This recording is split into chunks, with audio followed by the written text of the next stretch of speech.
Welcome to the Lovers Lounge podcast, where we talk to experts and other guests on topics related to love, relationships, and sex. I'm your host, Tina Love, and this is part two of this episode, and we are talking to licensed marriage and family therapist and spiritual psychotherapist, Catherine Auman. She's the director of Transpersonal Counseling Center in Los Angeles, California. We are continuing our conversation on tantric dating and tantra. Catherine, welcome back. Hi, Tina. All right. Well, I tell you what, we had a great part one where we talked about dating and, we got your experience in the dating world and, we just a lot of things that you learned along the way and kind of hopefully helping some of our listeners with things that might be getting in their way of meeting a lifelong partner or somebody that they can truly have a conversation with and be good friends with and all of that, because you know firsthand all about this because you studied some of these practices and that led you to your husband, Greg. So, Yes, indeed. yes. And I was telling you, you guys are just as cute as two little buttons and really funny. And so it was good to see you guys on your website and your videos.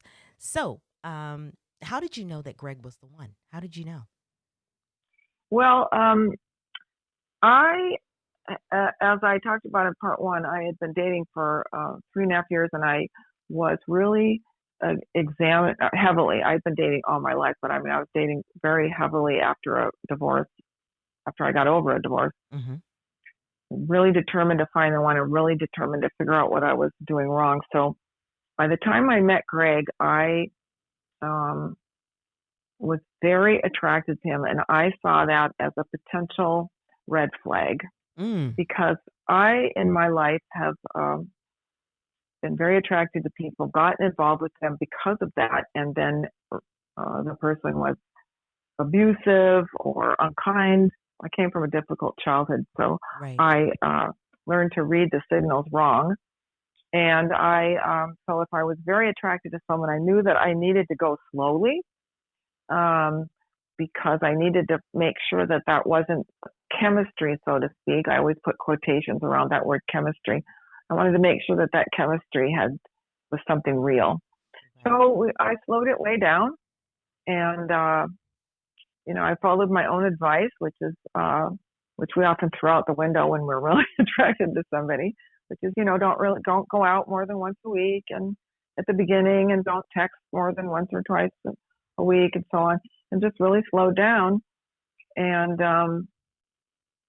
made sure that we had the quality to be friends, and that was possible, and that this wasn't just going to be another, we're so attracted to each other and then we end painfully because it wasn't right. Right.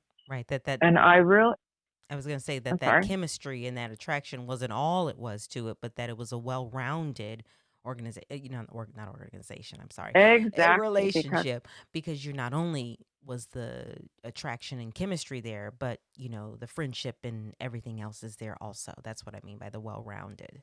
Yeah. Exactly. And I kept looking for signs that he was a quality person, and he had raised a handicapped child, and he was very interested in personal growth, and he was a spiritual man, and he also did volunteer work weekly in the community. And all of these things led me to see that this is a good human being. Yes. This is not just chemistry. I like the chemistry part, but I've been burned by that many times. Yeah.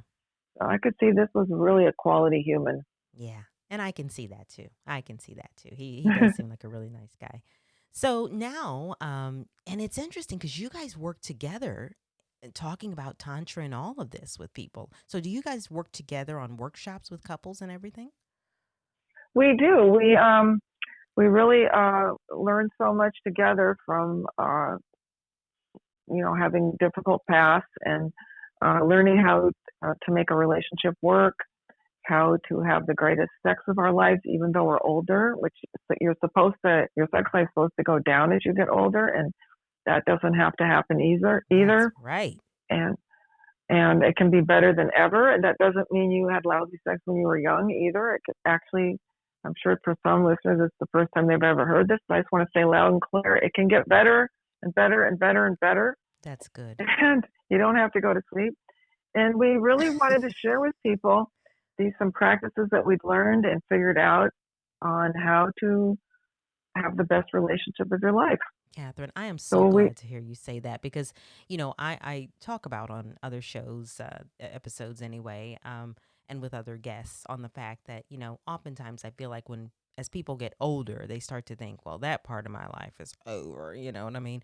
And that is so sad to me because really the older you get or the longer you are in your marriage, it should be getting even richer and just, even better and more spicier and more sassier.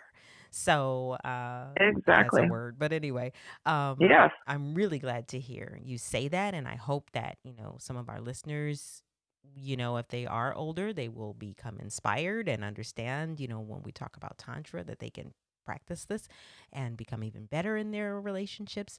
But also, if there are younger listeners listening, that they can, you know, understand that it's just going to get even better, guys. It's going to get even better. exactly. Yeah. Because it's depressing to look ahead to a sexless future I'm and telling you. a sleep future, and that can be your future, but you can make sure that it's not. Absolutely. All right.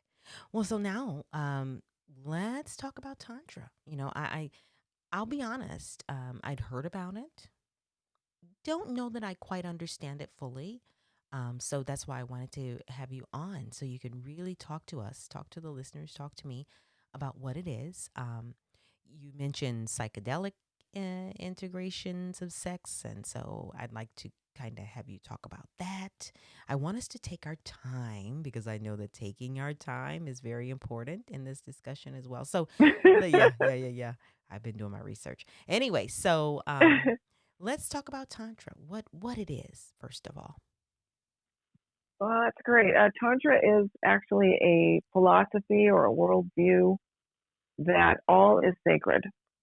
And I grew up in the standard Judeo Christian religion where everything is not sacred. Some things are sacred and some things aren't. Mm-hmm. And the one I grew up in, mostly the things that are fun are not sacred Right. or enjoyable. And sex is certainly not sacred. It's bad, and maybe married people can do it, but they shouldn't enjoy it too much type of See? attitude. See? Oh my God.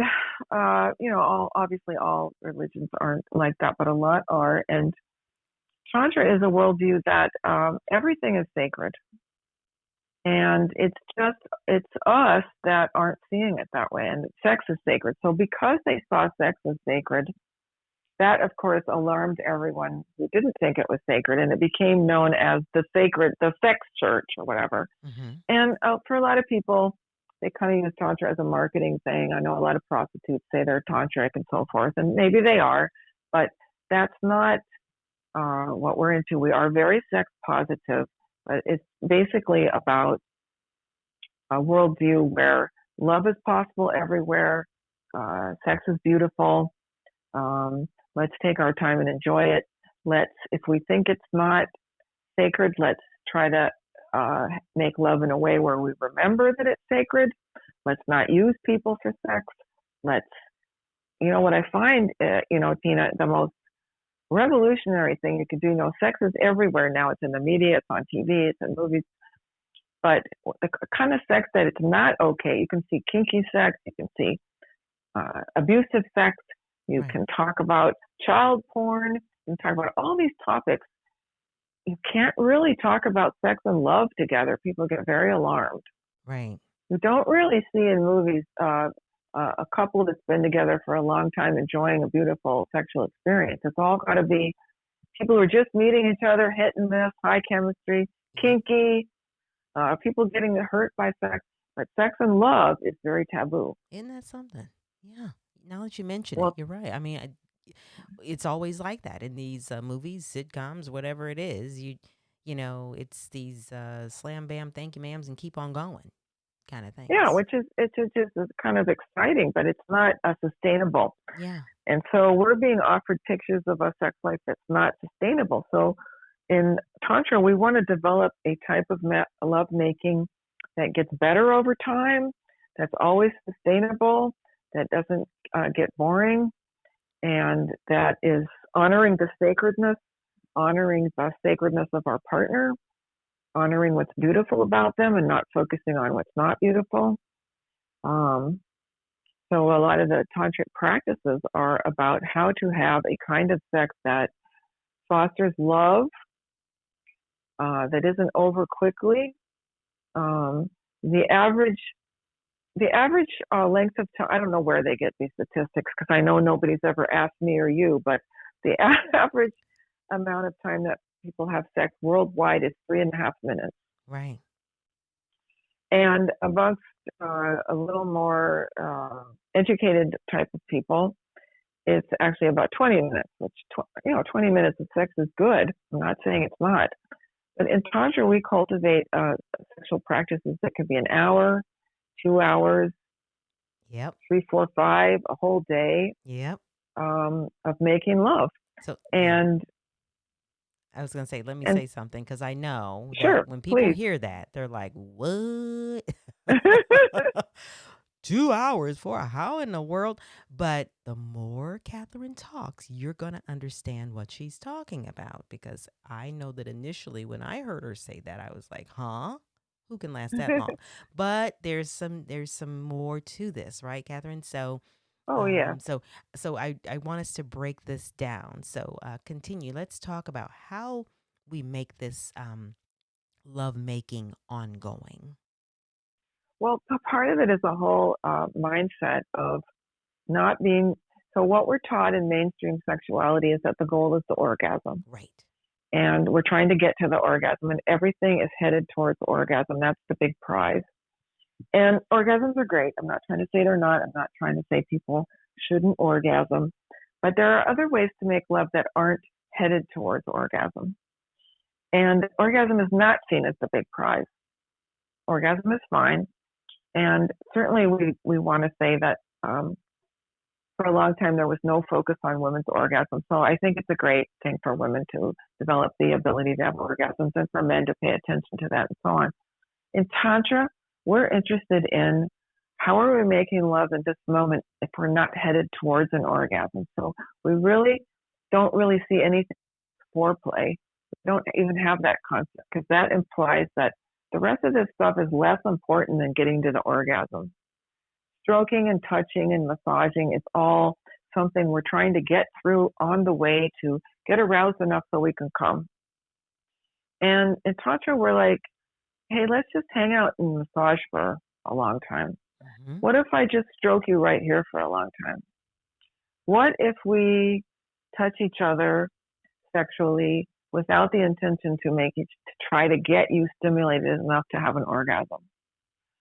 What if we just cradle each other? What if we feel like rocking? What if we feel like doing all kinds of things, uh, pleasuring and loving each other? What if we notice in the middle of lovemaking that one of us, something that happens in lovemaking is one person will kind of space out a little bit and not be into it. What if we stop right there instead of getting mad? We just have a conversation about it. Yes. What if the reason I don't feel like making love right now is I'm still upset about something you said over breakfast this morning? What if that becomes okay to talk about? What if we invite that conversation so that our friendship is so deep, everything is welcome?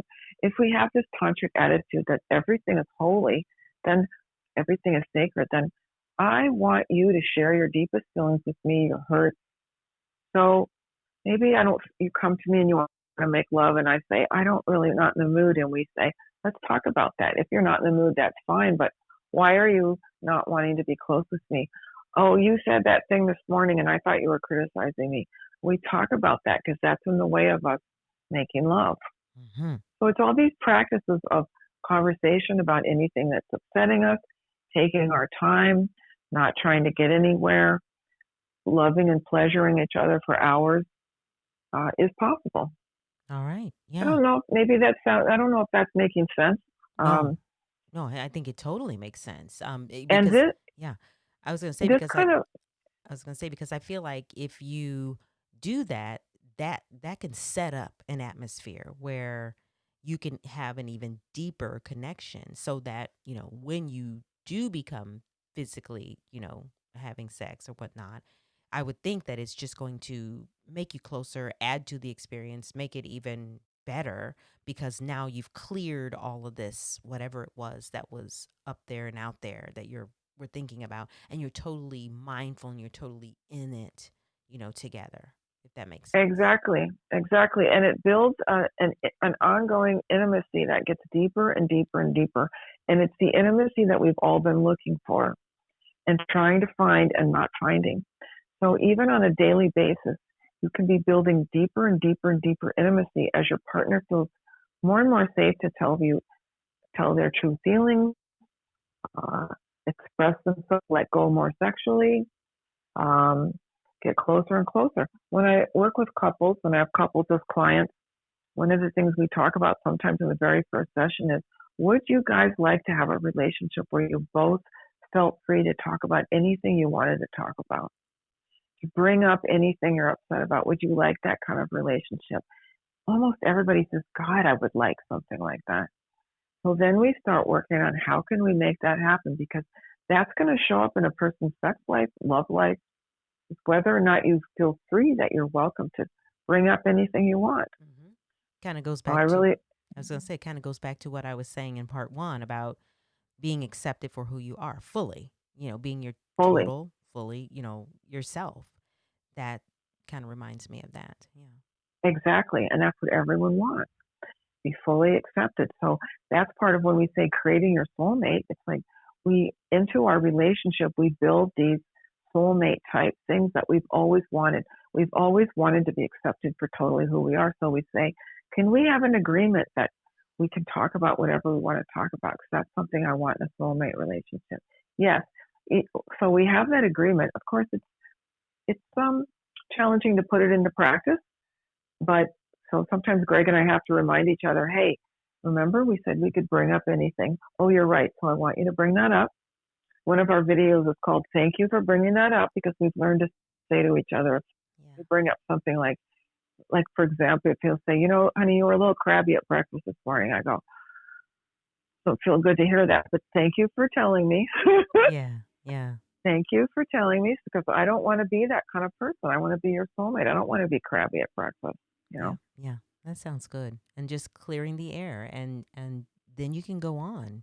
But yeah, I can totally relate. When there's something that's still kind of lingering there, and then you're trying to get romantic, but you're still thinking about this thing that's kind of lingering there that happened maybe yesterday or early this morning or something you said, or Exactly. And it's a you're lot not. why, It gets in the way of you, really being present. Your mind's kind of still drifting. But if you can just feel okay enough to be vulnerable enough to bring up some of those things and get them out of the way, then I would think it kind of open up the door for just full lovemaking and what you're saying. yes. And then when you have a relationship where you're constantly clearing all that stuff and you're not carrying any resentments or any baggage, then the love just flows. The sexual energy just flows naturally, Yeah. beautifully. It just is a natural thing. There's not a dam in that free flowing river. So a lot of tantric practices are to keep clearing out whatever's damming up that natural river, so that you can enjoy the free flowing natural sexual energy that the divine has given us. Okay. All right. Well, now, and I before we go, I'm also wanting to make sure we talk about setting up a sacred space for lovemaking and how important that is. Oh yes, that's wonderful. When I talked about this on another podcast, the guy said, I guess I should take that stack of papers out of my bedroom. I said, well, that's probably a good idea, because you want to understand that uh, lovemaking is, if it's going to be a sacred act, you want to have a sacred space for that. So it's beautiful if you can make your bedroom a sacred place, and whatever that means to you. We have some G-rated erotic art up here, and we have colors that we like, and we have candles, and most people know candles, and it's beautiful to make a playlist to make love to. If you want, you can have one that we use on my YouTube channel, which actually is often changing. I personally don't find that most lovemaking music is really conducive to the kind of lovemaking we're talking about, because it draws its attention. It wants to draw your attention to how sexy it is. So I kind of like chanting music or meditative music that's kind of in the background, but whatever appeals to you. But just giving us some attention to where you're going to make love. I mean, we do this when we go on vacation, right? We choose a beautiful hotel room to make love in. And we want to make a sacred space in our bedroom that we're going to come together. We're going to honor each other. We're going to do this beautiful sacred thing together. And then we're going to conclude at the end by thanking each other for spending this time in this sacred space. Yeah, sounds good. You mentioned also oceanic sex. Oceanic. Mm-hmm. Oceanic, that's it. Mm-hmm. So, what exactly is that? Well, that's a term that was I heard Stan Groff use. Stan Groff is a fantastic person who used to do LSD research before it became illegal, and he also invented holotropic breath work. He talks about oceanic sex, which is a beautiful term. I think it very much describes tantric sex, which again is not going so much for the goal of orgasm, because orgasm stops making love, but getting into that sort of that organic flow of sexual energy that doesn't have to stop. We're just floating in this beautiful ocean of arousal and love and sacredness, and how sacred our bodies are and our energy is together. Okay. And what about transcendent sex? You Well, talk that is about, yeah, yeah, imagining these are, yeah. I'm sorry. Go ahead. You talk about like imagining yourself, your partner is like gods and goddesses or all of that. Yeah, transcendent sex, oceanic sex, tantric sex, these are different words that people have used to try to explain a similar phenomena of what happens when you're not just orgasm focused. And one of the tantric practices is to imagine your lover as a god or goddess. Um, Even in some extreme cases, Krishna was blue, so some of the ancient tantrikas would imagine their lover as this blue skin. That sounds kind of funny to me. I think it's amusing. I haven't actually ever done that, but I wrote about it because I thought it sounded fun. Mm-hmm. But you just really see the divine in the other person. Some people have had these experiences, not studying Tantra, but they've just had these transcendent experiences where it's almost like psychedelics. They see their partner as, they're not imagining it, but they actually see their partner as a god or goddess, or even animals, or, all kinds of odd things can happen when people are making love and not really going for the orgasm. Okay. Just getting out of their head and yeah. Out of their head. Yeah. Yeah. And speaking about getting out of their head, but you there's something that you talk about, the two heads making love, and you talk about how this occurs. Yeah, and I really could resonate with that. Well, can you just talk about that a moment too? Yes, I'd love to.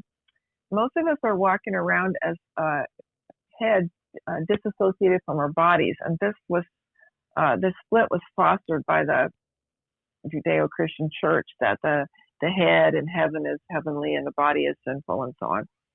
And most of us don't believe that, but we kind of act that way. We don't like our bodies. We think they're too fat, or they're too thin, or they're too this, or they're too that, or they're too old, or they're too much this or that. Always comparing these objects that we have to some advertising standard. And we don't really check into our body, like I was saying in our last interview, that women aren't taught to check into their bodies to see if they're still safe or not, like dogs just know if they're safe or not by checking in with their bodies. And so in the conventional world, we often enter sex as two heads making love. We're not really thinking about our bodies very much. We're thinking about things we've read about how to be a good lover, and do this for so many minutes. If I do this for so many minutes, if I stroke this way, if I do this and that, then I'll be a good lover. And all this kind of thinking is making very unsatisfactory sex lives, because great sex is not in the head, it's in the body. And if you really practice, learn about Tantra and learn how to have sex in the body actually takes over and start making love by itself. And that is a phenomena I would hope for everyone. Yeah, absolutely. And before we wrap up, also MDMA and how couples can grow closer through that. Can you just share? Uh, sure. I did a talk on MDMA and its potential for couples therapy because MDMA, as you know, is an illegal drug in the United States. A lot of people know it as ecstasy and they're taking it at festivals or whatever. Mm-hmm. But it also is there are some legal clinical uh, trials going on right now, which are showing great promise for using MDMA as a therapeutic treatment for PTSD. That's a lot of letters, but they're using MDMA, researching it as for especially veterans coming back that have terrible post-traumatic stress disorder, and they're showing that this psychotherapy plus MDMA sessions are showing great promise as a treatment. So they're trying to get MDMA legalized because this treatment looks like it has such good potential. Right. So I came up with an idea that if and when it were legal, MDMA, which is known as a drug that really opens the heart, opens the empathy channels. There isn't very much research on this, so I kind of had to make it up myself. Um, People will talk about going to Burning Man or going to a festival and their heart's open and they love everybody and so on. And I thought, well, what if that was part of couples therapy? I'm not saying everyone should just go do ecstasy at a festival. If they do, that's fine. It's their business. But I'm not talking about that. I'm saying, what if there was a treatment that was developed that was couples counseling plus MDMA sessions to really completely open up their hearts and then come back, do some more psychotherapy, maybe do some more MDMA. And it's an idea that I'm proposing, and maybe someday, if it's legal, that might be an interesting way to help couples get closer and bond. All right. Great. All right. Speaking of helping couples get closer, before we wrap up, you have workshops that you do. Can you tell just a little bit about those workshops and how people can learn about them or learn about you more? You can certainly visit me at my website, which is that information will be down below, right? It's CatherineAuman.com, and you can look for my events on there. I have a tantric dating workshop I teach on myself for singles, and then Greg and I together are teaching some of these practices and principles that I've been talking about. We have one called The Science of Tantra, The Science of Creating Your Soulmate. And the other one is Tantra, The Foundations of Conscious Touch, which is G-rated, where you can just practice learning how to touch another person in your body, not from your head. So there's the concept of that, but there's actually, we create a space for people to actually get into their bodies and then experience what that's like to touch from the body rather than from the head, orchestrating the touch. Wow. Those workshops, we haven't figured out how to get online yet. We're working it out, but so far they're not online. But as soon as we are all, I'll let you know, Tina, if we get them online or when we're able to be safe enough to be in person again. Together, yeah. All right. Well, thank you so much, Catherine. I've learned so much, and I know that our listeners probably have too, because you've heard the term tantra thrown around all around, and then you hear of making it last for 4 hours and 3 hours, and you're like, what? And so I think this has really shed a great light on how this works and what tantra is and everything. So thank you so much for coming on. It's been fantastic. Thank you so much. I've really enjoyed it. I love your show. I just also want to say I have lots of free videos on my YouTube channel, so please help yourself to those as well. All right. Well, thank you.